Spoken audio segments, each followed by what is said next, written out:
여기에 기준은 2019년 말, 그러니까 저 코로나 때 버블 뛴 거 빼고 풀어준 걸 딱 보니까 풀긴 풀었는데 움직일 수준은 아니다라는 게 중론이에요. 현장에 전혀 문제 없다. PF 문제는 정말 그 어려운 현장 빼고는 둔천주공은 강남 사고인데 무슨 문제가 있겠습니까? 제가 볼 때 일본처럼 버블이 터져도 우리는 극복하는 게 일본보다는 좀 나을 것 같아요. 또다시 새로운 수익 모델을 찾아서. 오늘 모신 분은 연세대 정경대학원 한문도 교수님입니다. 안녕하세요. 네, 안녕하세요. 네. 요즘 부동산 관련해서 네. 정말 또 다시 많은 이야기들이 나오고 있어요. 사실 이 부동산이라는 자산 자체가 묵직한 거기 때문에 그렇죠. 이렇게 많은 뉴스가 나올 수 있을까? 저는 전에는 생각 못 했는데 그렇죠. 네, 맞습니다. 교수님 덕분에 이 부동산 시장에 대해서 좀 관심을 갖다 보니까 네, 이슈가 많이 자주 생기네요. 맞습니다. 네. 근데 요즘 일단 첫 번째 질문 드리고 싶은 게 네. 그 빌라왕 사건이라고 예. 천 몇백 채의 그 빌라를 가지고 있는 분이 갑자기 돌아가시면서 그렇죠. 그 세입자들이 지금 아주 어려운 상황에 처한 것 맞습니다. 같아요. 맞습니다. 일단 좀 상황 좀 설명해 주시죠. 일단 그 빌라왕이란 분이 이제 매매 시세 비슷하게 전세를 최대한 뭐 높은 가격으로 많이 또 전국에다가 다 했었고, 이미 4월 달부터 일부 현장에서는 이제 전세 보증금하고 문제가 있어가지고 일부 카페를 만들어가지고 그때부터 이제 이 빌라왕한테 돈을 돌려달라든지 여러 가지 경로를 하고 있던 중에 뭐 이분이 약간 무슨 일로 돌아가신지 모르지만 돌아가신 바람에 갑자기 일이 커지게 돼서 뉴스가 이제 크게 됐죠. 그러면 이제 정부가 이제 뉴스 보도도 많이 나왔고, 일반적으로 우리가 생각할 때 깡통 전세가 됐나 보다 그러는데 더 중요한 거는 당사자가 없잖아요. 네. 그러다 보니까 일반 법 지식이나 공부를 많이 안 하신 분들 입장에서는 그냥 그 세입자분들, 임차인분들이 너무 큰일 났다고 판단하실 것 같아요. 그리고 뉴스도 또 그렇게 나오고 있고요. 그래서 만약에 마치 정부가 도와주는 거 막 급하게 막 하는 것처럼 뭐 대책 지원단을 만들고, 제가 볼 때 이제 엄청난 쇼예요. 이 얘기 이제 우리 시청자분들한테 설명드리면, 왜 쇼냐면요. 보세요. 이제 전세 보증 대출 보증보험을 든 분들은 보증보험 회사에서 돈을 책임져 줘야 되잖아요. 그렇죠. 근데 그 안에 내용은 뭐냐면요. 전세 보증금이 2년이 지났을 때 안 돌려줄 때 대신 돌려주는 거예요. 근데 이 중에서 2년이 안 되신 분들은 어떻게 되죠? 안 됐으니까 그러니까 막연하게 죽었으니까 못 받을 것 같다는 막연한 감정적인 거고, 우리가 법리적으로 현실적으로 돌아와 보면 그러면 2년까지 충분히 살다가 나올 때는 어떻게 되겠어요? 전세보증보험 대출에서 허그해서 해줄 거 아니에요. 그러니까 이분들은 문제가 없어요. 그렇죠? 근데 지금 문제 있는 것처럼 막 난리가 난 거예요. 뭐 정부가 그거 대책을 해줄 게 뭐가 있겠어요? 2년 지나야 되는 건데, 그렇죠? 두 번째는 2년이 지났는데 이 사람이 죽었으니 이 허그에서는 이제 보증보험을 해줬으니까 대신 주인한테, 우리 임차인 해보신 분들은 아실 거예요. 이 전세 보증금은 나중에 주인 당신이 돌려줄 때 임차인이 아니라 우리한테 돌려주는 거를 보증해야 된다. 사인 인정해라. 문제가 있을 때. 그러니까 서로 이제 3자가 사인한 거예요. 그게 이미 통보를 했거든요. 그러면 이제 2년이 안 됐을 때 지금 사망한 상황이 터졌잖아요. 지금 문제가 없는데 지났어요. 이 사람은 해주면 되는데 변명이 나오는 거예요. 무슨 변명이 나오냐? 죽었다, 당사자가. 죽으면 어떻게 될까? 대부분이 잘 모르실 거예요. 뭔지 문제가 터진 것 같은데 법에는 이렇게 되어 있습니다. 사망자가 있으면 상속자가 있을 거 아니에요. 그렇죠. 당연히 있잖아요. 그럼 상속자가 받아서 법적으로 처리하면 되잖아요. 그렇죠. 근데 상속자가 없는 경우 둘 중에 하나잖아요. 혹은 상속을 포기하는 경우도 있잖아요. 네, 포기할 수도 있어도. 그럼 포기하거나 없는 경우에 대한 대비만 있으면 되잖아요. 대책만. 네. 그러면 이제 이것도 해결될 거 아니야? 그럼 없는 경우는 어떻게 되냐? 그거를 법적 주체로서 마무리하고 채무자로서 할 사람이 없으니까 대위 상속이라는 게 있어요. 제도가. 네. 대신 상속을 받는 거예요. 상속받을 사람이 없잖아요. 포기를 그렇죠. 했으니까. 근데 채무고 내가 이제 이 사람한테 받을 돈이 있어요. 이걸 정리하려면 누군가가 법리적으로 그거를 경매를 붙이든지 해야 되는데 주인이 없으면 못 하잖아요. 죽었으니까. 그러면 채권자가 그 행위를 할 수 있는 게 대위 상속이라는 제도가 있어요. 대신 상속을 받는 거예요. 받아서 자기 채권만큼 찾아가고 나머지는 공탁을 하겠죠. 자기 돈만 찾아가야 되니까. 그렇죠. 이런 제도가 있어요. 그러면 정부 당국자가 나와서 이 얘기 한마디 하면 끝난 얘기예요. 그렇죠? 우리 지원단을, 그러니까 이렇게 했어야죠. 지원단을 만들어서 채권자들이 대위 상속을 받을 수 있는 업무를 지원하겠습니다. 그러면 걱정이 많이 사라지잖아요. 그렇죠. 그게 누군가 책임자가 나왔으니까. 한마디도 없잖아요. 그러니까 이거를 볼모로 또 임차인을 도와주는 것처럼 도와줄 일을 안 하고, 그리고 변호사가 한마디만 하면 돼요. 언론 기자분들도 문제인 거죠. 이거를 아는 법조 기자도 있을 거 아니에요. 그죠? 그렇죠. 저도 할 정도인데. 예? 그러면 법조 기자가 변호사 하나 차서 인터뷰 따서 YTN이고 뭐 이런 좀 메이저에서 한 번 하면 나머지 언론들 공부 안 하는데 따라와서 다 발표할까? 그러면 거기에 있는 세입자분들이 얼마나 마음이 편하겠어요. 그런데 지금 부도에는 뭐가 나오냐? 지원단을 만들었더니 그 천체에 해당되는 몇백 명들이 매일 몇 명씩 찾아오고 있다. 이런 기사가 나요. 국민 갖고 장난치는 거죠. 제가 볼 땐 그렇죠? 근본적인 해결책이 분명히 쉬운 해결책이 있는데. 네네.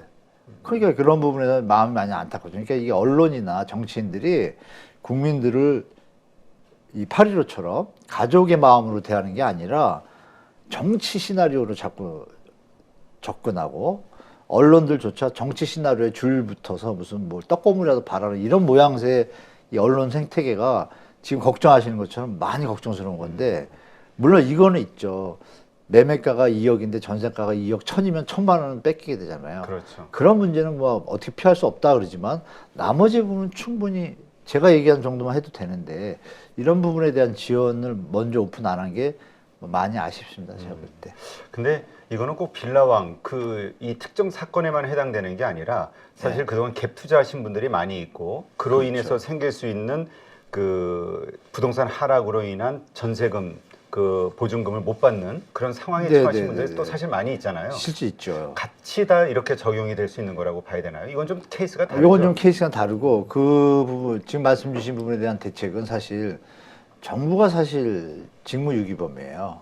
뭐 여야 할 것 없습니다. 이거는. 왜냐하면 이 전세보증보험 대출 그 자체의 보증을 누가 서주냐면 국가가 서줍니다. 네. 그 돈은 은행에서 대출해 주는데, 은행에서 이게 만약 문제가 생기면 은행은 보험을 들어놔요. 어디나 나라에다가, 허그에서 그걸 보증을 해주는 거예요. 네. 그러니까 은행은 돈 찾아가요.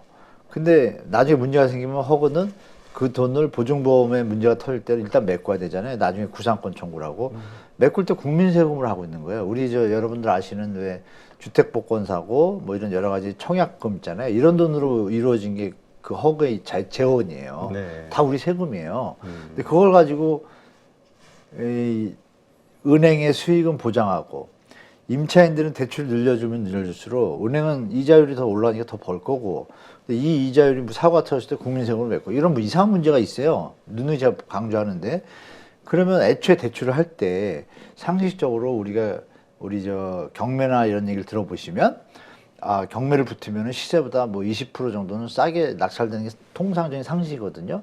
과정이 있고, 우리가 사과를 볼 때 정품으로 포장된 게 아니라 약간 B급으로 느껴지니까 싸잖아요. 그렇죠. 그런 논리로 이제 시장에서 통용이 되는데, 그럼 애초에 대출을 해줄 때 만약에 1억짜리 집이 있어요. 그럼 정부가 그 대출 한도 보증수고 이뤄지는 경제 시스템의 행위를, 이거는 경매가 일어났을 때 만약에 지금 우리가 겪는 깡통 전세와 이런 부분들의 문제를 막기 위해서는 안정적으로 한 60에서 70% 정도만 대출해주면, 만약에 문제가 터져도 경매가 붙어도 채권이 보증이 되잖아요. 보증금이. 그럼 그 선에서 가이드를 뒀어야 되죠. 그런 문제가 없는데, 지금 어떤 상태냐면요. 공시 가격의 140%까지, 요번에 그것도 바뀐 거예요. 네. 원래는 150%였습니다. 150%까지 대출을 해줘요. 보증을. 네. 그러면 1억짜리 집이면 공시 가격이 60%잖아요, 요새. 네. 60%에 140%는 6일이냐, 64, 24? 네네. 거의 90%를 대출해 주는 거예요. 그럼 90%를 대출해 주니까 집값이 20%가 내려면 벌써 마이너스 벌어지죠. 그럼 누가 그걸 방조한 거예요? 나라가 방조한 거예요. 그래서 이거는 이제 우리 자꾸 알려져 가지고 제가 계속 얘기하고 있는데, 다 알게 되면 정부도 이제 미안해서 그렇죠. 낮추겠죠. 이런 일을 막을 수 있는데 미리 안 막은 거잖아요. 일단 아마 해당되시는 분들도 그렇고 관련된 분들이 자꾸 이런 것을 문제 제기를 하다 보면 계속 대책이 하죠. 나오겠죠. 다 알고 있는데 이렇게 뻔뻔하게 하는 거죠. 정부가. 왜? 대출액을 높이면 높일수록 어떻게 돼요? 집값이 떠받치잖아요. 그만큼. 그렇죠. 이게 그러니까 인위적으로 젊은 세대들의 그 노동과 그 경제에서 열심히 번 거를 불로소득으로 다 뺏어가는 거예요. 어떤 사기꾼이 뺏어가던 은행이 가져가던 이런 형태의 시스템이 지금 현재 되어 있는 거예요. 그래서 제가 볼 때는 MZ 세대뿐이 아니라 한 40세대까지 이분들이 이거에 대해서 주위에 많이 알려주시면 정부도 하여간 정치하는 사람들의 우리 늘공과 어공이 있잖아요. 그러니까 늘공들은 어공들의 말을 따르는 사람이니까 어공을 잘 우리가 선택을 하면 늘공이 말을 잘 들을 거고 그러면 이게 퍼져 있으면 이런 짓을 안 하겠죠, 정부도.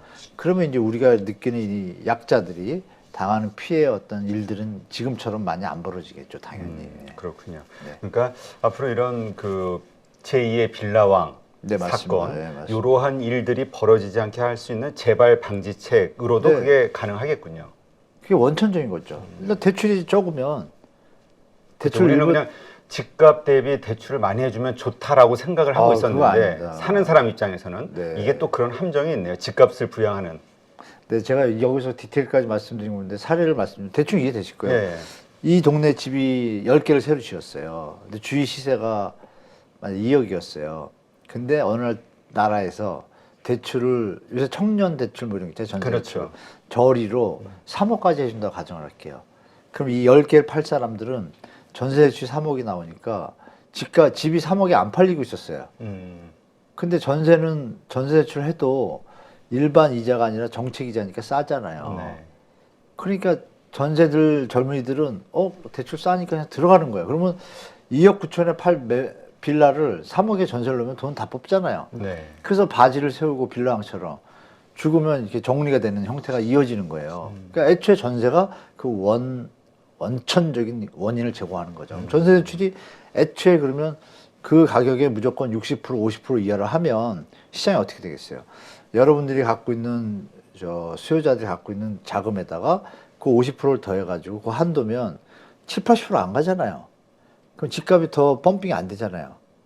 그럼 그 돈으로 주식 투자해서 배당 수익 받는 게 국민한테 도움이 되잖아요. 이런 선순환을 알면서도 이걸 악용하는 그 금융 모피아라고 있잖아요. 네. 모피아들이 보이지 않게 작동을 하고 있다고 저는 분명히 알고 있고 증거도 곳곳에 있습니다. 지금 말씀드린 것처럼 누구나 알잖아요. 그러네. 대출을 너무 많이 안 해주면 사고가 들라겠는 다 아시잖아요. 그러면 대출 안 해주면 못 들어가는 사람들 얘기가 있어요. 그렇죠. 아니 그럼 집값이 내려와서 대출 안 받고 들어가는 게 더 현명한 거 아니에요? 순서를 바꿔야죠. 이 집이 올라갔다고 여기다 무조건 대출 많이 해달라? 은행 도와주는 얘기죠. 그렇군요. 예, 여기에 속으시면 안 됩니다. 예. 알겠습니다. 자, 그러면 네. 지금 어쨌든 이 모든 일들이 이제 집값이 하락이 되면서 네. 이제 발생하는 문제들이잖아요. 지금의 네. 그 하락세가 어떤지 지금 12월 이제 이제 끝나가는 무렵이니까 그쵸, 거의 네, 마지막 지금 상황에 대해서 다시 한번 점검 좀 네, 해주시죠. 네. 지금 대표님이 이제 집값 하락이라고 하셨는데 저는 바꿔서 말씀드리고 싶어요. 집값이 정상화되는 과정 속에서 집값의 정상화. 거품이 꼈던 버블이 역전되다 보니 이런 일이 벌어지죠. 안타깝게 그 상황에서 말씀드리겠습니다. 네. 전국 아파트 계속 하락. 요 그림 보시면 이게 이번 마지막 주예요. 지금 보면 확대폭이 점점 확대가 되잖아요. 그러네요. 여기서 우리가 느낄 건 뭐냐면 대책이 계속 나왔잖아요. 네. 11.1110 대책이 나왔는데도 힘을 못 썼다는 얘기죠. 그리고 이제 요번에 발표한 21일 날 발표했잖아요. 그 발표가 이제 다음 주쯤에 이제 시장에 나타날 것 같은데요. 제가 미리 말씀드리면 효과가 없을 것 같습니다. 왜냐하면 발표가 나면 원래 매물이 들어가야 되거든요. 이제까지 내놨던 매물들이 네. 오를 것 같으니까. 그렇죠. 뭐가 규제가 풀죠. 근데 제가 이제 우리 여러분들 바쁘시니까 제가 대신 열심히 봤어요. 네. 전국이 매물이 들고 있어요. 너무 희한한 오히려? 거예요.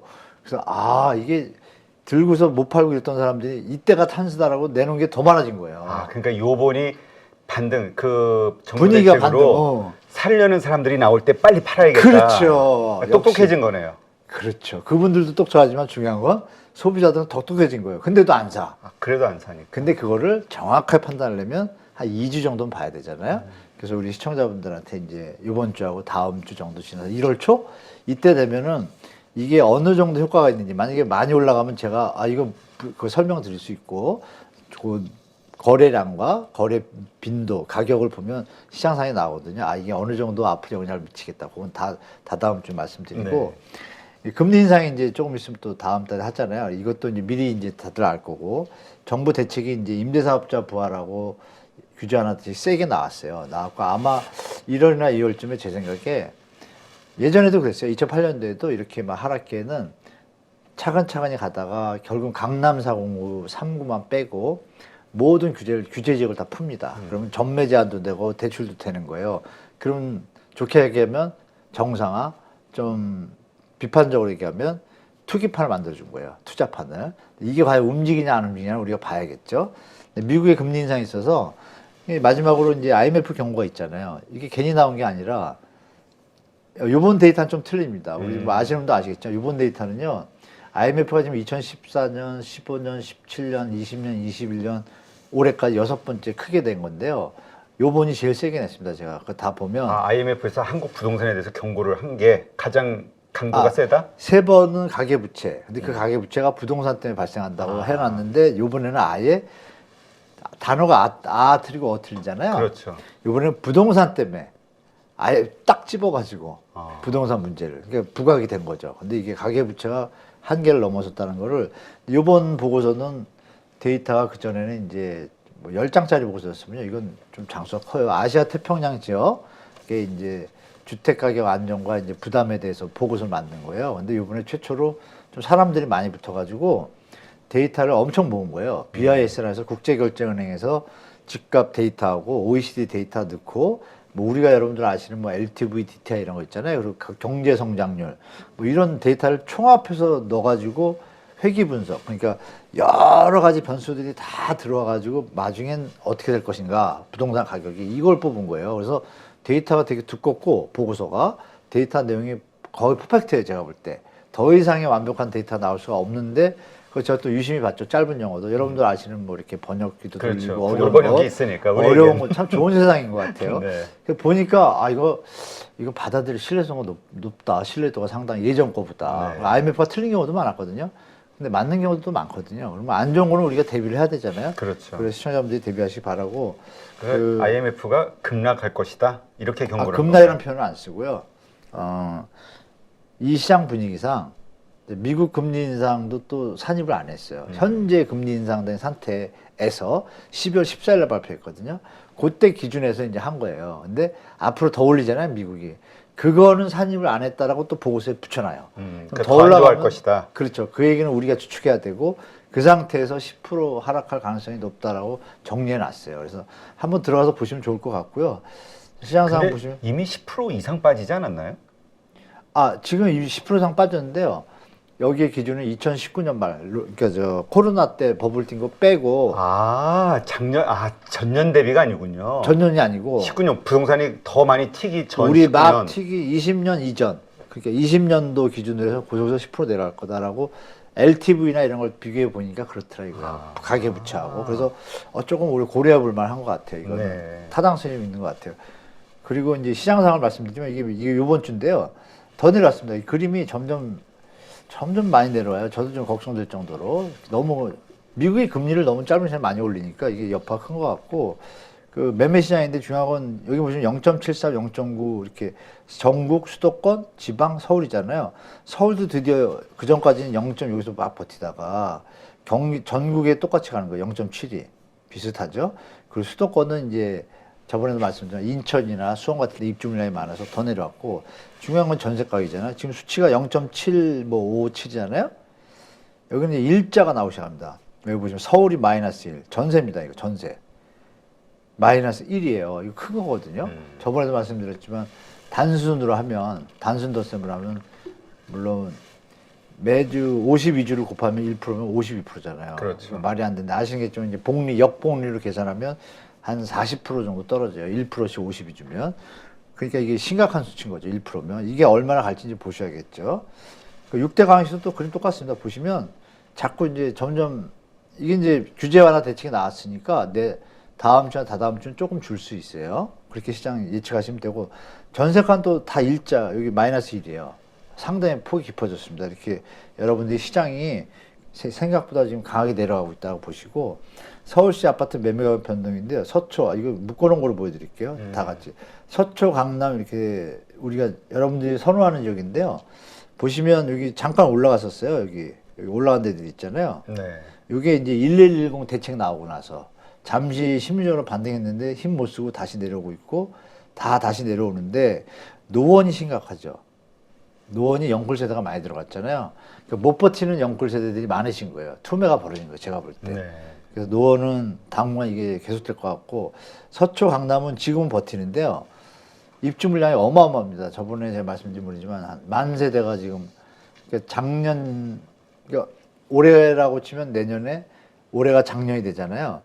이거에 한 3-4배 들어옵니다. 물량이. 엄청난 아파트 물량이 지금도 전세가 안 나거든요. 네. 그래서 서초강남이 이제 내년 봄에 좀 많은 뉴스가 나올 거예요. 제목이 뭐 역전세부터 해가지고 이건 제가 인위적으로 그런 게 아니라 그 전에는 이 그래프 자체가 여기서 멈췄는데요. 네. 근데 갑자기 너무 내려와가지고 전세 가격이 아까 거랑 너무 대비되잖아요. 전세 가격이 지금 다 마이너스 1이에요. 그러게 난리가 났어요. 지난번 말씀하신 대로 저게 우리가 네. 1%뭐 이게 별 의미가 있나 했는데 하지만 맞아요. 이게 1년으로 따지면 어마어마한데 지금 이게 지금 하락 추세잖아요. 그래서 정부도 이제 놀란 거예요. 다 대책을 던졌고 아마 1월 달에 강남 3구 빼고 다 풀 거예요. 풀어도 이거를 다시 올라왔는데 원래 부동산은 장기성이 있기 때문에 심리가 다시 이제 상승으로 전이되는 시간이 좀 걸려요. 그래서 뭐 혹자들이 뭐 내년 봄에 다시 움직인다 이런 거는 믿는 거는 좀 오판인 것 같습니다. 제가 볼 때.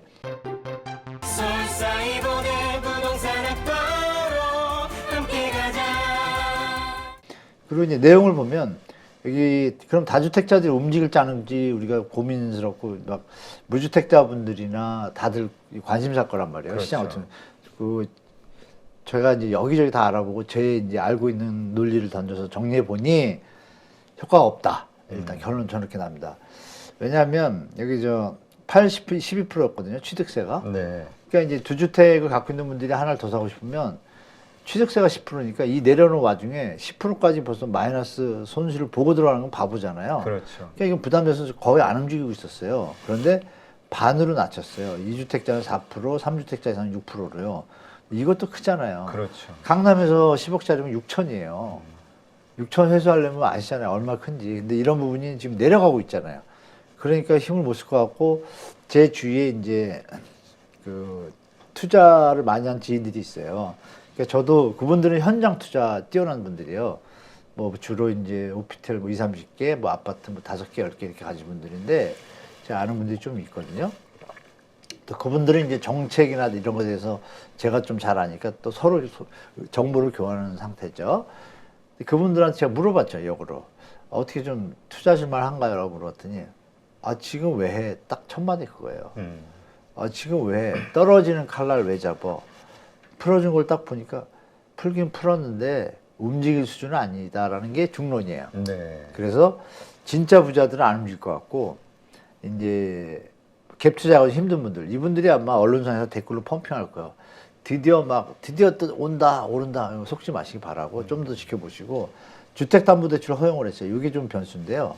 30%까지 규제 지역에서 그러면 여러분들 생각하시는 보증금 끼고 이 대출 끼면 돈 없이 또 집을 살 수 있다라는 옛날에 그 환상이 또 나올 수도 있어요. 그렇죠. 그런데 여기서 여러분들이 모르는 걸 제가 하나 말씀드리면 은행이 그렇게 안 해줍니다. 옛날 같지 않아요.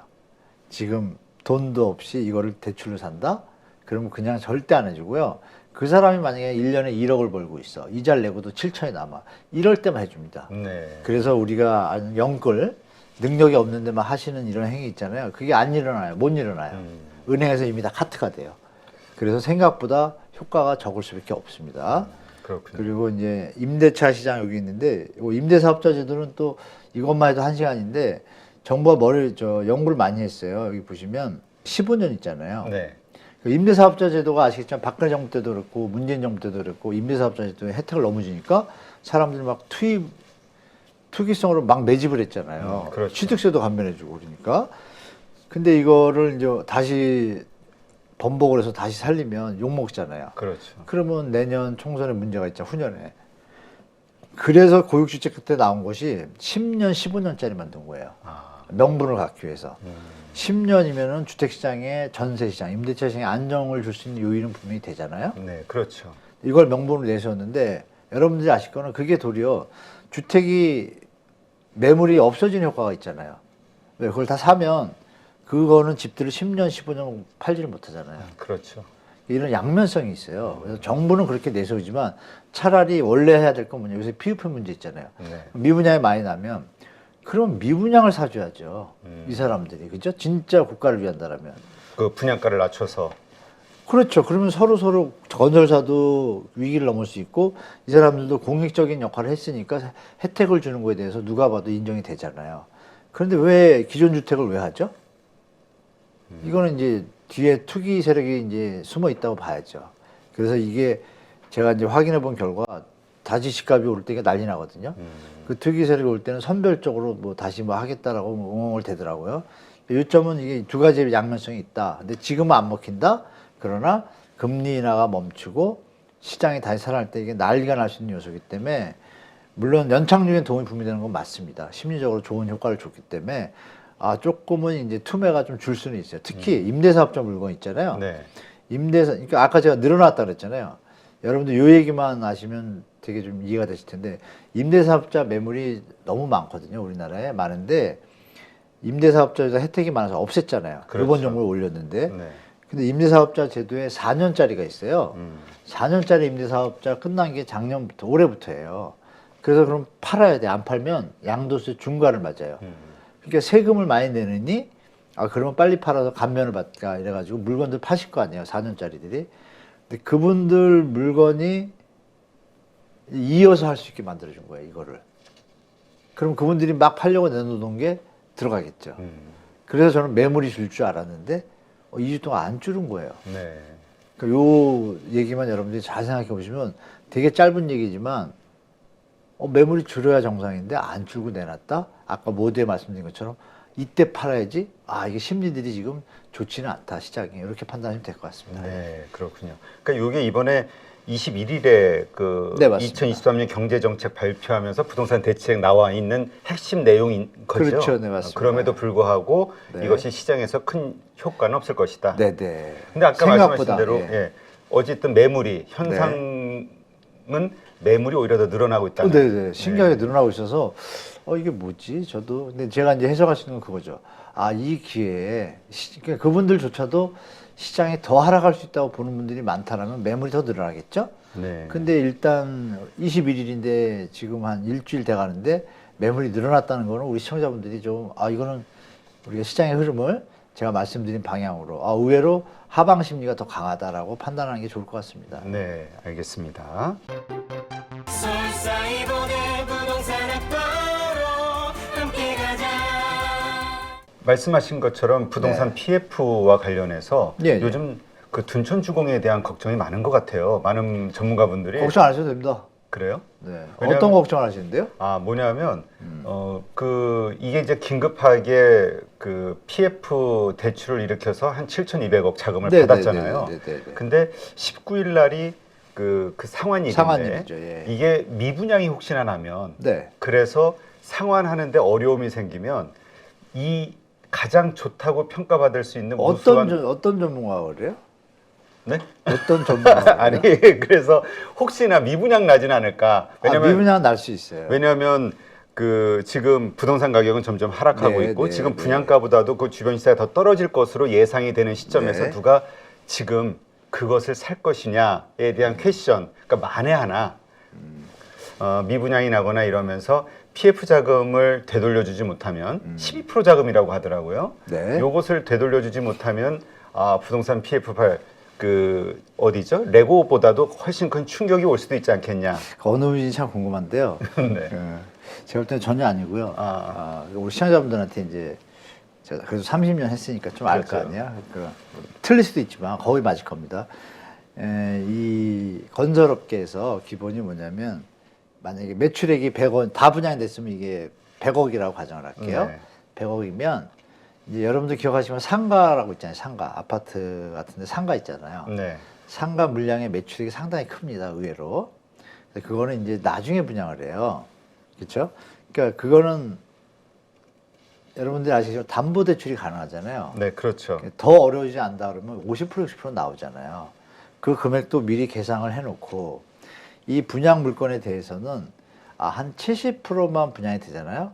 일단 공사해서 짓는데 전혀 문제가 없습니다. 그 예산을 맞춰놓고 지금 말씀하신 7,200억 있잖아요. 그럼 만약에 계약금이 들어왔을 거 아니에요. 네. 만약 4,000세대 다 들어오면 4,000세대 곱하기 하면 만약 정말 50%라고 가정을 할게요. 그럼 그 계약금 들어온 게 그 PF 자금 7,200억만 상환하는 게 아니라 다른 공사비도 나가고 쓰는 돈 많잖아요. 그렇죠. 네.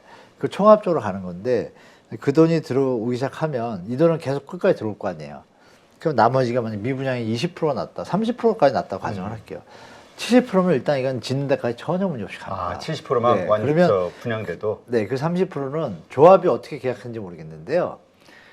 나중에 사업을 정산할 때 공사업체가 하청업체도 있잖아요. 하청업체들과의 관계에서 어떤 걸 미리 해두냐면 만약에 분양이 돼야 대금을 지불하잖아요. 공사 대금을. 네. 그러면 이제 맨 위에 시행사가 법적으로 허용하는 하청업자 있잖아요. 그분들한테 돈을 주려면 분양이 돼서 돈을 받아야 공사업체도 밑에 줄 거 아니에요. 그럼 못할 때는 그런 거 한없이 기다려요. 분양할 때까지. 그 사이에 여기 힘들어지잖아요. 그렇죠. 그럴 때는 이 아파트 남은 거 있잖아요. 분양. 네. 그거를 대물이라 그래요. 대물. 돈 대신에 아파트가 10억짜리다. 그러면 대물이니까 10억 다 받지는 않고 야박하니까 뭐 90%, 80% 이렇게 정해서 그걸로 대신 줍니다. 아니면 100으로 다 하는 경우도 있어요. 야박하게. 네. 그러면 가끔가다 입주 시점에 싸게 나오는 게 뭐냐. 이 대물업자분들이 아파트가 필요한 게 아니잖아요. 돈이 필요하잖아요. 그러니까 급한 분들은 이 아파트를 담보로 소유권을 가져와서 대출을 받아서 그 다음에 시장에 내놓는 이런 방식이 있기 때문에 사업하는데 전혀 문제 없어요. 그걸 다 알아요. 아는데 지금 아까 어떤 전문가인지 모르겠지만 현장엔 전혀 문제 없다. 다만 심리적으로 PF를 다 못 갚았네. 이거를 가지고 펌핑을 하는 언론들이 있어요. 전문가. 왜 그럴까요? 정부가 지금 막대한 우리 세금을 가지고 건설사를 지원한다 그러잖아요. 네. 건설사들이 자기들 욕심 때문에 비싸게 땅 사서 비싸게 분양가 해가지고 어려운 건데 그걸 왜 국민 세금으로 메꾸죠? 그걸 명분을 쌓으려면 어떻게 해야 돼요? 아주 이 위기 상황이 위기 상황이고 뭐 난리가 날 것 막아야 같고 된다. 나라가 망할 것 같이 펌핑을 해놔야 조금 명분이 쓰고 덜 욕먹잖아요. 왜 도와줘야 되죠? 아니 그러면 자영업자부터 도와줘야 되는 거 아니에요? 하긴 맞죠? 뭐 지금 자영업자 그 부채가 자영업자 이게 넘는다고. 없잖아요 지금. 네. 건설사만 하잖아요. 그러니까 이런 부분을 시청자분들이 이게 이면의 세계도 있다 그래서 말씀 주신 대로 PF 문제는 정말 그 어려운 현장 빼고는 둔촌주공은 강남 사고인데 무슨 문제가 있겠습니까? 여러분이라도 만약에 10% 싸면 다 살아갈 거 아니에요. 네. 그래서 전혀 문제 없습니다. 둔촌은. 네. 지금 이번에 한국은행에서 나온 그 보고서를 보니까 네, 네, 네. 그 부동산이 10%가 하락이 되면은 전세금이죠. 예, 전세금 한 4만 가구가 보증금을 떼일 네. 것이다 이런 얘기도 나오고 네, 보고서가 그다음에 나왔죠. 네. 그다음에 뭐 20%가 하락이 되면 뭐 금융권이 네. 30%인가요? 하락하면 금융권의 그 안정성의 위기 상황이 생길 수 있다. 뭐 이런 이야기들. 그러니까 한국은행도 10%, 20%, 30% 하락하는 것에 대해서 뭔가 가능성을 열어둔 것 같은 그런 느낌이 들거든요. 네네. 일단 가능성 그 보고서가 나왔던 자체가 자 오늘 그걸 저번에 한번 말씀드린 하이니 법칙 말씀드렸잖아요. 제가 왜 들었나? 기억이 안 나죠? 그러면요. 죄송합니다. 다음 시간에 하이니 법칙 말씀드릴 텐데 여러분 어떤 우리가 보시면 역전세라는 단어 2030 세대 분들은 역전세라는 단어도 처음 들어봤던 분도 계실 거고 역월세도 처음 들어보신 분도 계실 거고 그렇죠. PF 뭐 이런 얘기도 요즘 다 들으실 거고 또 거기다가 뭐 차익 상환 뭐 레고랜드 사태 이 통해서 지금 경제 지식도 좋아졌지만 뭔지 모르지만 못 듣던 얘기들이 많이 나오잖아요. 네. 갑자기 IMF 2030은 또 IMF 경고를 제대로 한번 들은 거예요, 그죠? 보도에서 많이 다뤄졌기 때문에 뭐 이상하고 임대차 3법이 갑자기 막 왔다 갔다 하고 여러 가지 일들이 막 나오잖아요. 근데 임대차 3법 때문에 전세 가격이 폭등한다 그러는데 제 짓대로 그럴 일이 없었잖아요. 네. 그럼 여러 가지 일들의 변화들이 나온다는 건 뭐냐? 어떤 큰 일이 터지기 전에는 이런 일들이 이어지거든요. 이게 이제 하이니 법칙이에요. 그래서 보험회사에서 여러분도 아시잖아요.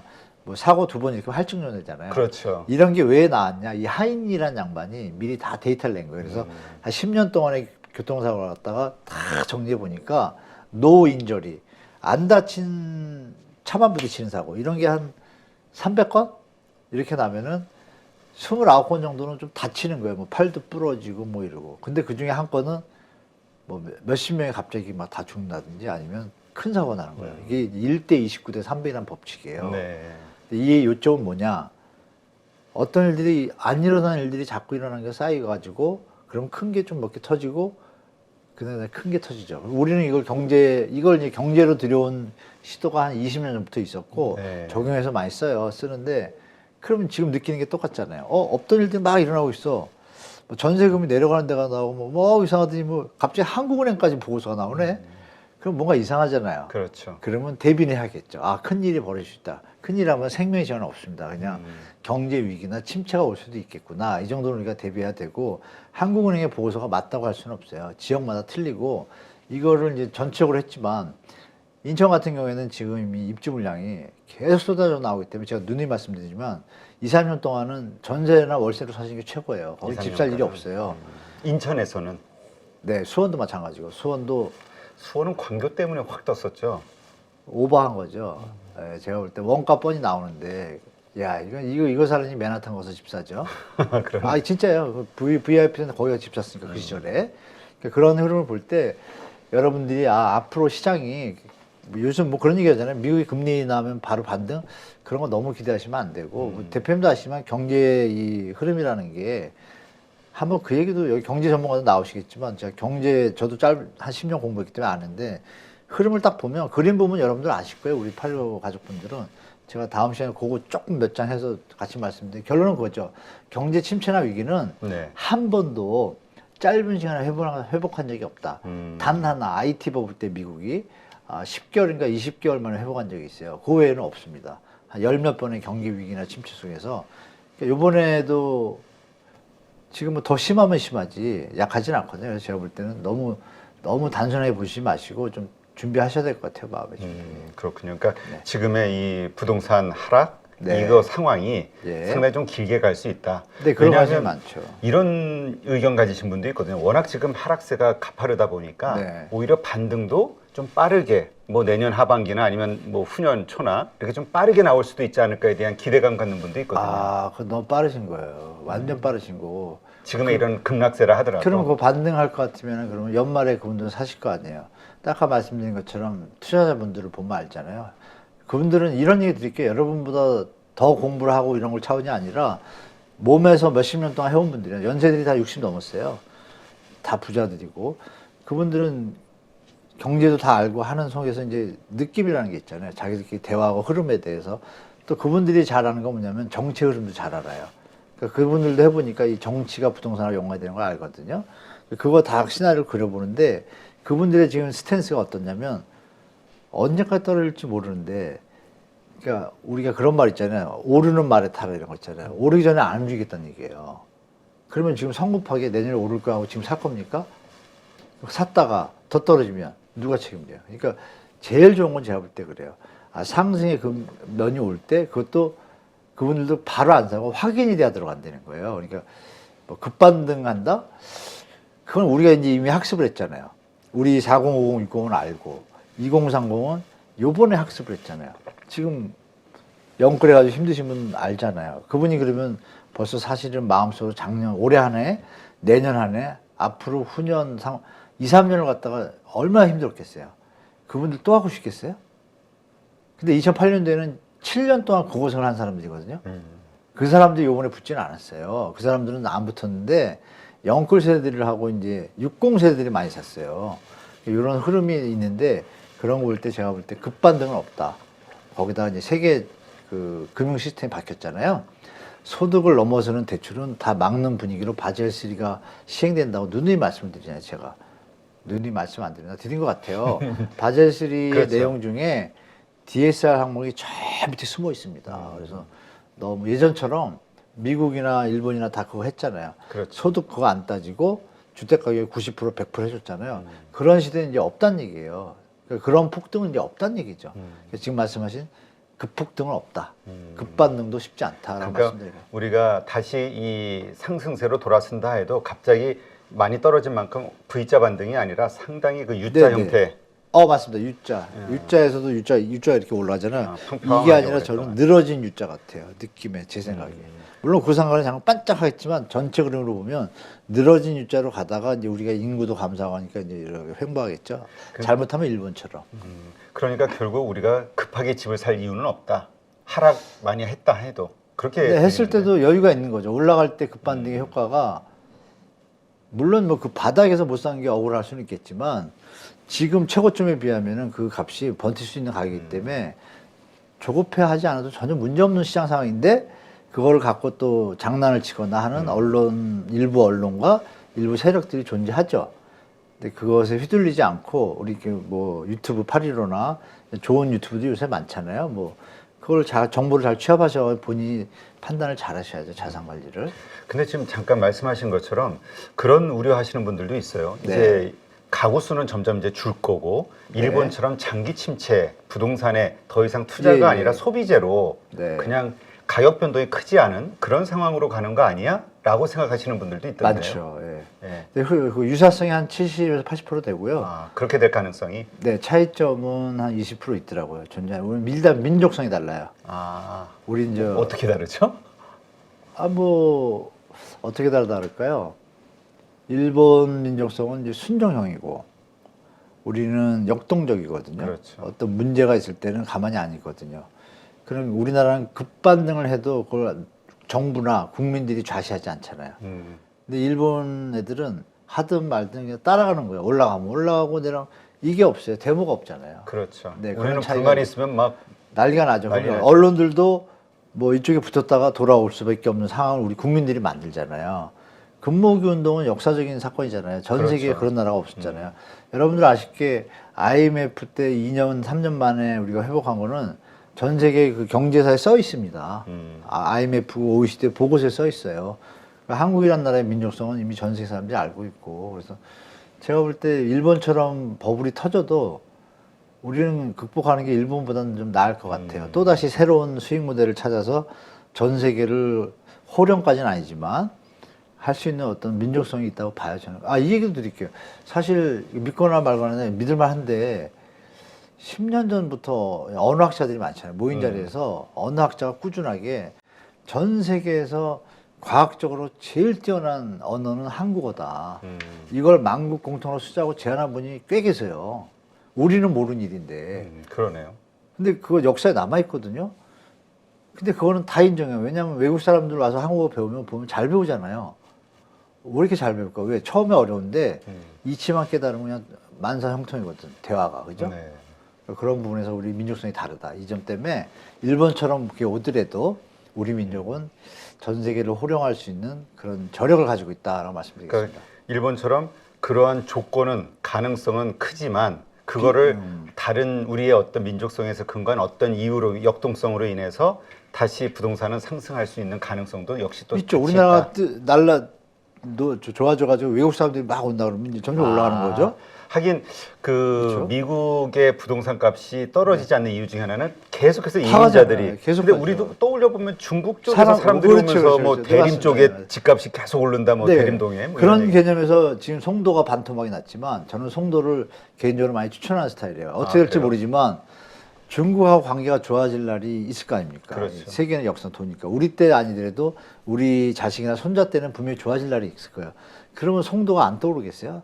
당연히 더 떠오르죠. 그러니까 이런 흐름 속에서 여러분들이 부동산을 바라보고 투자하고 이러시면 장기 투자에서는 무조건 성공하는 게 부동산이거든요, 사실. 그렇죠. 현재 경제 시스템에서는 부동산을 하는 게 맞긴 맞습니다. 맞는데 이제 국민들한테 피해가 안 가는 선에서 선순환 투자 형태로 하면 좋은데 일본형 장기 기업 오더라도 우리나라는 이 앞으로의 대세가 일본하고 완전히 틀릴 것 같아요. 제가 볼 때. 그렇죠. 돈이 벌리는 곳에 결국 사람들이 몰려드는 거니까. 이 얘기 드릴게요. 이것도 또 한 시간 해야겠는데요.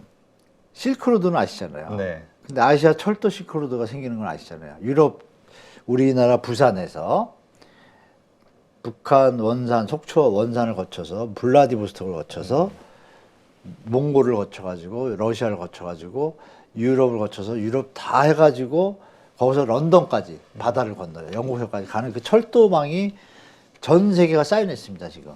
아직은 시작은 안 했지만. 시작을 할 수 없는 이유는 뭐였냐면 북한하고 우리하고 통일이 안 되면 못 해요. 그렇죠. 그래서 원래는 우리나라는 포함이 안 됐었어요. 재작년까지. 2019년도에 겨우 껴줬어요. 아, 그래요? 네네. 문재인 정부에서 그나마 그 성공, 우리나라에서 그 회의가 있었어요. 세계 철도 기구 협약이라고 했거든요. 열렸는데, 그때 우리나라에서 개최했어요. 막 돈을 내가지고, 우리 합의해가지고 잘 설득해서 했는데, 일본이 얼마나 끼고 싶었겠어요. 왜? 연결만 하면 되니까. 그래서 일본까지 연결하면. 근데 일본은 잘렸습니다. 그게 일본과 다른 점이에요. 왜 잘린지 아세요? 왜요? 일본은 나름대로 똑똑하다고 해가지고 그 철도를 자기들 모양 맞추느라고 철도 이 협계가 사이즈가 있어요. 이렇게 우리보다 좁아요, 폭이. 아, 신간센 뭐 그런. 네네, 그 폭이 좁아요, 철도가. 그러면 걔들은 그걸 다 바꿔야 되잖아요. 아니면 기차를 다 바꿔? 맞아, 표준화를 따라가야 되는데. 그 안이 있어야 되는데 걔들은 그럼 다 뒤집어야 되는 거야, 나라를. 아, 그 문제가 거기다가 있군요. 뭐 여러 가지 문제 때문에 일본을 안 키는 게 낫겠다고 또 이쪽에서 일본 좋아하지 않잖아요, 다들.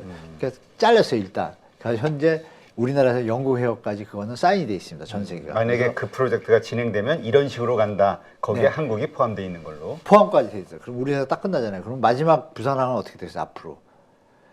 철도를 타고다 맨 마지막까지 가보고 싶은 욕망 거기 또 뜰 수 있을 거고 그 경창육지인 이제 경유지죠.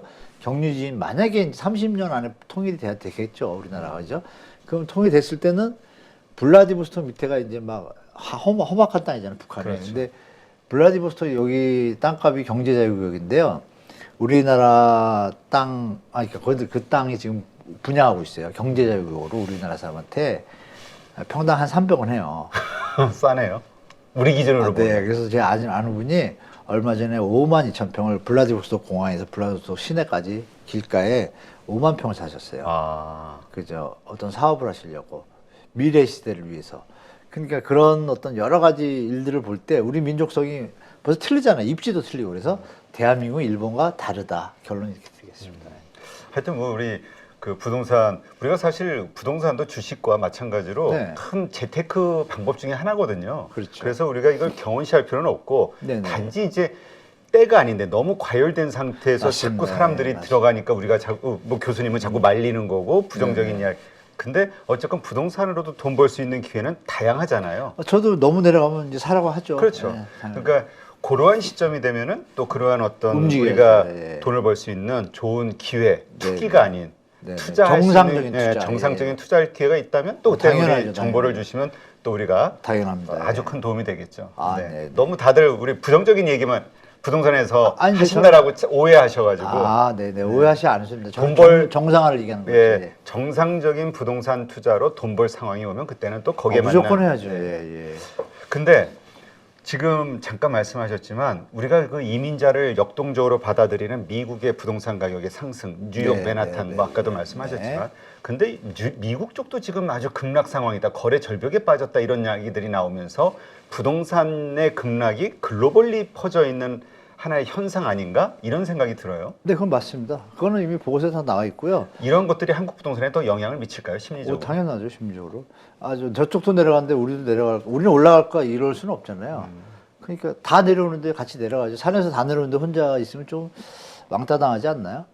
뭐 그런 단순하게 생각하셔도 돼요. 다 내려온다는 건 뭔가 흐름 자체가, 그 인간이 아시겠지만 뭐 행동 경제학이라고 있잖아요. 그 또 얘기 드리지만 아이작 뉴턴이 그 천체 뭐 이거 다 계산한 사람이 뉴턴이, 그 어려운 수학을 한 사람이 인간의 심리 움직임을 절대 계산 못하겠다고, 미치겠다고 얘기 쓴 용어가 있잖아요. 그래서 그분이 주식에서 많이 잃었잖아요. 그런 케인즈는 또 주식에서 좀 많이 벌었더라고요. 그렇죠. 사람마다 틀린데 심리는 분명히 있다. 그래서 과학으로 설명 안 되는 심리를 위해서 지금 행동 경제학이나 뭐 심리학이 움직이고 있는데 완벽하지 않잖아요. 그 심리를 이용해서 정치인들이 잘 좀 활용을 하죠. 근데 우리가 그런 걸 좀 미리 대비하려면 심리나 이런 행동 경제, 심리 이런 부분에 대해서 변동성이 크다는 거 아시고 미리 준비하시면, 하이니 법칙 같은 거 이런 거 활용하시면 자산도 잘 지키고 또 뭐 실수로 오버해가지고 이렇게 물리는 경우는 좀 없겠죠, 제가 볼 때. 알겠습니다. 근데 아까 저희 그 둔촌주공 PF와 관련해서는 너무 걱정 안 해도 된다로 제가 이해가 되고요. 네, 현장은 전혀 문제 없습니다. 네. 그런데 그러면 우리가 부동산 뭐 레고 사태로 인해서 우리가 알게 된 이 네. 약한 트리거가 될 수 있는 위기에 네, 맞습니다. 그 부동산 PF와 관련한 문제는 일단 안심해도 되는 건가요? 아닙니다. 그건 전혀 아니죠. 현장마다 틀리죠. 우량 현장과 부실 현장. 그러니까 구제 불능인 현장은 생각해보세요. 땅값이 100원인데 시내도 100원인데 여기 100원이에요. 막 올라가는 시기니까 더 올라갈 줄 알고 100원에 100원 건축 빌면 200원이면 부동산이 막 올라가니까 그러면 250원 받으면 되는데 분양가를 300원으로 잡고 사업 계획을 시작했다고 가정을 할게요. 네. 그럼 땅을 차익이 많으니까 땅값을 더 주고 살 수도 있잖아요. 근데 지금 원래 땅값이 내려오고 있잖아요. 이 땅값이 버텨요? 못 버티죠. 이걸 지원해 준다고 이게 살아나나요? 안 살아나죠. 결론은 뭐예요? 파산해서 정리돼서 낮은 값으로 정리가 되잖아요. 그럼 결국은 파산하는 현상이 나올 수 있다 이거고, 아니면 정부가 지원을 하는데 지금 제가 알기로 처음에 19조 풀었다가 지금 5조거든요. PF 쪽에 합의면 22조잖아요. 근데 제가 알기로 PF 내년 상반기만 상환 도래액이 1분기만 그때만 20조예요. 다 쓰고 나면 그 다음은 어떻게 할 거예요? 못 쓰죠. 그리고 전체 금액을 따지면 PF 대출액이 112조고요. 본 PF 얘기하는 거 ABCP라고 아실 거예요. 자산이동화증권. 그게 또 한 2, 30조 있어요. 그러니까 합하면 한 130, 40조거든요. 어마한 130조를 다 메꿀 수는 없잖아요. 그 PF액을. 그렇죠. 그러면 일부분에서는 분명히 정리가 되는 것이 나올 것이다라고 예측하시는 게 많습니다. 예. 그리고 그러한 것들이 부동산 하락에 그 불안해하는 정상화에 심리를 이제 그렇지. 부동산 하락이 아니라 부동산 가격의 정상화. 네, 우리 네. 한문도 교수님은 그렇게 이해를 하시는 네, 계속 거니까 그렇죠. 예. 표현을 정상화 과정에 또 큰 그 투자 심리에 영향을 미칠 수밖에 없겠군요. 당연하죠. 불안감. 그래서 오래 간다는 겁니다. 그래서 이게 뭐 낮을만 한데 갑자기 뭐 현장들이 정리가 됐어요. 그러면 그러니까 정상화는 내면의 모습이고 하락은 우리가 지금 현실적으로 표피로 나타나는 수치잖아요. 근데 그 과정이 정상화라는 얘기를 왜 드리냐면 정상화돼서 균형점이 되는 때까지 계속 하락세가 이어지다가 그 지점이 되면 다시 이제 투자 환경이 되는 거죠. 네. 매주 향이. 그러니까 지금 상황에서는 보면은 어느 정도 정리가 없이는 버틸 수가 없다고 봅니다. 제가 봐도. 계산상 안 나오거든요. 왜냐하면 핵심은 뭐예요? 그 PF 대출 해준 거는 분양이 됐을 때 회수가 되는 거거든요. 지금 분양이 되겠어요? 안 되죠. 당분간. 그럼 그 현장 중에 짧은 시간 안에 대출을 한 기관 자체가 유동성이 부족하면 이게 회수가 안 되면 어떻게 돼요? 말씀드린 대로 정부가 지원해서 막아야 되는데 다 해줄 수 없는 상황이잖아요. 그렇죠. 그럼 못 받는 데는 정리가 되겠죠? 뭐 구조조정을 본인들이 하든지 여러 가지 형태의 모습들이 뉴스에 나올 겁니다. 제가 볼 때 상반기에. 예측하시는 게 좋을 것 같아요. 예. 네, 알겠습니다. 한번 잘 참고하시고 네. 대비를 하시는 거 좋죠. 네, 그게 필요하겠네요. 네, 오늘도 이렇게 좋은 인사이트 함께해 주신 한문도 교수님 네. 감사하고요. 네. 다음 시간에 또 뵙도록 하겠습니다. 고맙습니다. 고맙습니다.